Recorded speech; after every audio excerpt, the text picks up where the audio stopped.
घेतली. तासगावच्या मंडळाच्या लोकांनी जास्त चांगलं सहकार्य केलं. त्या ठिकाणची आपले किसान मोर्चाचे माजी कोषाध्यक्ष पाटील असतील, आपले भैया पाटील असतील अध्यक्ष तासगावचे, त्यांनी चांगलं सहकार्य केलं. म्हणजे त्या ठिकाणी एक 58 संख्या होती. त्या ठिकाणी पण आपण त्या ठिकाणी चहा पाणी व्यवस्था आणि प्रशस्ती पत्रक वाटप केलं. त्या ठिकाणी त्या इन्स्टिट्यूटचे प्रमुख आहेत, त्यांनी त्या ठिकाणी सर्व माहिती दिली. पेपर प्रेझेंटेशन आपण त्या ठिकाणी चांगलं केलं.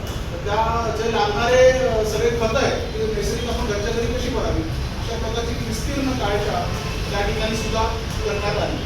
या दोन गोष्टी ज्या केंद्रात आलेल्या त्याचं पुरेपूर आणि चांगल्या पद्धतीने शेतकऱ्यांचं नियोजन केलं. आता कृषी त्या निविष्ट असतात त्यांच्या, म्हणजे साधारण स्लरी वगैरे असतात, त्या कशा बनवायचा तर आपण आगामी काळात किसान मोर्चातर्फे कांदावरती जाऊन त्या प्रत्यक्ष कार्यशाळा घेणार आहोत. दुसरं एक मुंबईचं नियोजन करू शकतो. मुंबईमध्ये कर्ज माफी जी केली आणि कर्जमुक्ती शेतकऱ्यांनी केली, जे 35,000 कोटीची कर्जमुक्ती झाली, त्यासाठी देवाभाऊंचं अभिनंदन करण्यासाठी किसान मोर्चा प्रदेशाध्यक्ष माननीय रामकृष्ण रेपाळ यांनी सांगितल्याप्रमाणे आपण आपल्या सांगली जिल्हा ग्रामीणमधील 128 जण त्या ठिकाणी गेलो होतो आणि दिवसभरचा प्रोग्राम वायबी सेंटर जे आहे त्या ठिकाणी झाला. देवाभाऊ तर स्वतः आले होते आणि विविध मान्यवर सुद्धा होते. माननीय सन्मानित सरचिटणीस हे प्रदेशाचे आहेत कुठे साहेब ते सुद्धा त्या ठिकाणी आले होते आणि चांगला दिवसभराचा कार्यक्रम त्या ठिकाणी झाला.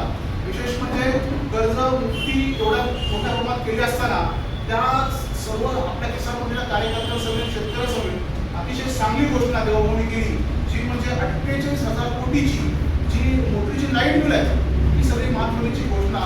त्या घोषणेचे आम्ही सगळे किसान मोर्चाचे पदाधिकारी असतील, कार्यकर्ते असतील आणि सामान्य शेतकरी आहेत, आम्ही सगळे साक्षीदार होतो. 128 जण आपण या जिल्ह्यातून केलो.